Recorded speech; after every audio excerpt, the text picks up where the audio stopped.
Well, let me answer that two ways. Let me answer it first, sort of cerebrally, observationally, and then I'll answer it personally.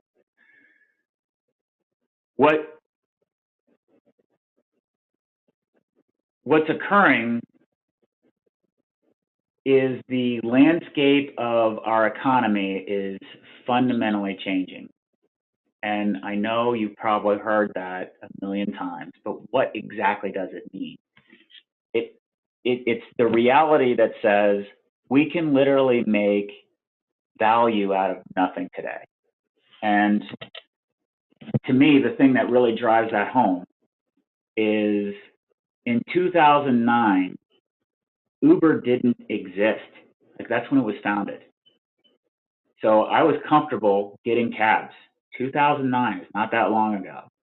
And now, in 2017, the very idea of me taking a cab feels barbaric and disgusting, and the smell and the rudeness of I just can't even imagine it. And then talking to some women, it's like, yeah, and it's the safety and like the whole notion of taking a cab in 2017 for me is just unheard of and barbaric. And the lightning rod of what is it? What is Uber? It's this device, this thing that I just do this with, and suddenly a really cool person that wants my business and treats me great, and we have a super awesome conversation. Like, everything about it is different just because I accessed a mobile phone and a web app. And of course, there's a lot of things behind it. So something so remarkable that impacts the experience of how I travel was completely imagined out of nowhere. And look how much disruption that simple idea is having to a whole industry. So what does that mean? It means then that what is actually the product? Because if we've been building ourselves around, we wait for a product to be built, we train salespeople on what that product is. Salespeople do a lot of activities and are assessed about whether they sell that product or not. What happens when customers don't want to buy products anymore? What happens if they just want to have experiences like the Uber experience? So I think the reason, the overall umbrella of what's occurring is creating sort of like musical chairs of roles. And there are some existing roles that have a lot of power behind them and have a lot of advocacy behind them. So let's take maybe ATD has a way to help protect the deck chairs of training and development professionals, just sort of in aggregate. But do they have the ability to protect sales training professionals? I don't know. CFOs have a whole heck of a lot of protection. There's the regulations. There's the auditors. I mean, it's infrastructurally, sound. But where's the support for sales leaders or CMOs or sales enablement professionals? There isn't. So there's a giant gaping hole as the economy shifts for places to create, protect, and advocate for roles. So I think the opportunity or the need there is a entity or a movement or whatever you want to call it to really clarify what is going on in the market, help sell to businesses the need, the awareness of what this business problem is, the need for different roles. I don't know why we keep going back to the hierarchical matrix business construct to keep solving all of our problems. But what a future role might look like, what skills need to be involved, and where it heads. If we don't set a vision for where it goes, then everybody who has a job function associated with sales and or marketing or driving sales productivity, all of those roles, all of those jobs their musical chairs. And when the music stops and who's left sitting and who's left dancing is really up to each one of those functions. Um, and myself personally, I'm not one who likes to be. I don't like to have not control my own destiny. So on the personal side of it,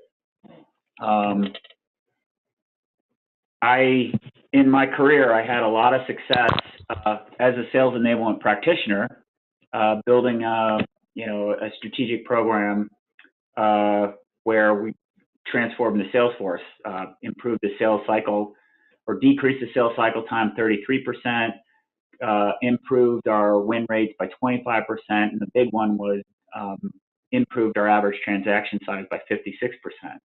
And I just, thought it was nothing, right? Par for the course. This is the way it's always done. Then I went and took on an elevated position to take this model bigger. The CEO of the company, really liked the whole approach. I got fired, and I took me 3 to 5 years of reflection to realize I didn't factor in all the political capital that I built in the old company, and that the model itself needs a lot of context for it, because a lot of people have very different viewpoints of sales. Then I had the opportunity to work at Forrester, and I thought, you know what? All we need to do is do a lot of buyer research and publish the answer for folks, and lead that way. But boy, that doesn't work. You get treated like a know-it-all. You get if you write things. If you're a writer, you know that as a writer you have to build things so that they're applicable for everybody. But when you do that, you tend to use abstractions. So that doesn't resonate with a lot of folks. You get a lot of pushback there, and then you get into a defensive posture, and then maybe you become a little bit arrogant. I mean, I think that's what happened with myself. And then now in a consulting company, you get to roll up your sleeves and work on these things, and you realize, boy, this is a really big challenge. So for me, the idea of actually being able to say, guys, I don't have all the answers. I made a lot of mistakes, but I learned a lot too. And to collaborate with people on what those answers are is just, I can't even begin to express how much value that is for me personally. And I think that's really what's missing is there's a lot of places to go that will tell you what to do, but I don't see any places that ask if first validate, hey, those lessons learned, those silver bullets out there. Did anybody actually produce results with it, or are we just calling it a best practice because a cool book is out there and the CEO read it and said, let's do this? I don't see a lot of examples of what the results were and were they sustained results and built upon.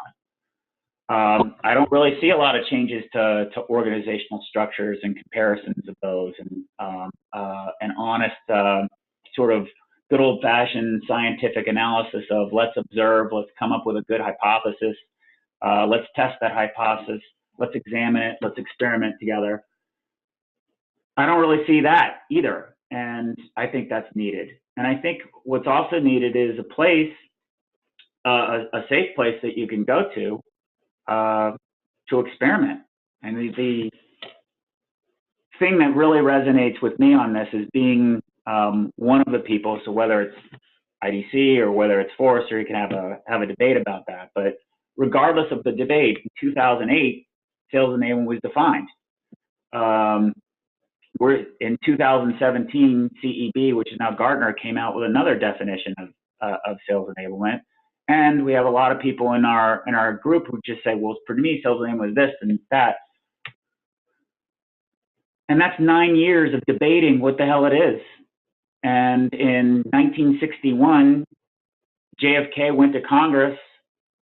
Keep in mind, it's 1961, went to Congress and asked the Congress for money, massive amounts of money, to put people on the moon and bring them back again. And in 1969, we did it. So in 9 years, the sales enablement professionals or people involved in the industry have been debating it, and we're business people. The government, the freaking government of all things, the government in 8 years said, you know what we're going to do? We're going to go to the moon and we're going to bring people back again.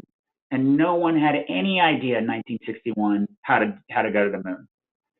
And what's inspiring about that is maybe we've lost some of that spark to take on big audacious goals and to just try. Why not? Why not shoot for the moon? Because if we shoot for the moon, at least we'll land on the roof. So for me, another thing that's missing is an environment to create those kinds of challenges, but in a supportive way where you can't possibly get fired. You can't get fired if you're going to go practice that. You can't get fired if you're going to go train for an Ironman or a marathon. But they challenge you to do something. Where's our opportunity to challenge ourselves to do something with people? And the people in the society, the people who are involved in this are amazing people. Wouldn't it be fun to be able to take on some crazy, some crazy, nutty objectives just to see if we can, and provide that as a frame of reference about what works or doesn't work, rather than some person who may or may not have been a salesperson writing a book, or who might have produced some result working in their one company, but didn't think through that, hey, multiple industries are different. So I think that there's a giant hole in places to experiment, places to observe things that work, places to challenge, and a kind of a get back to the old-fashioned, let's do trial and error and see what works.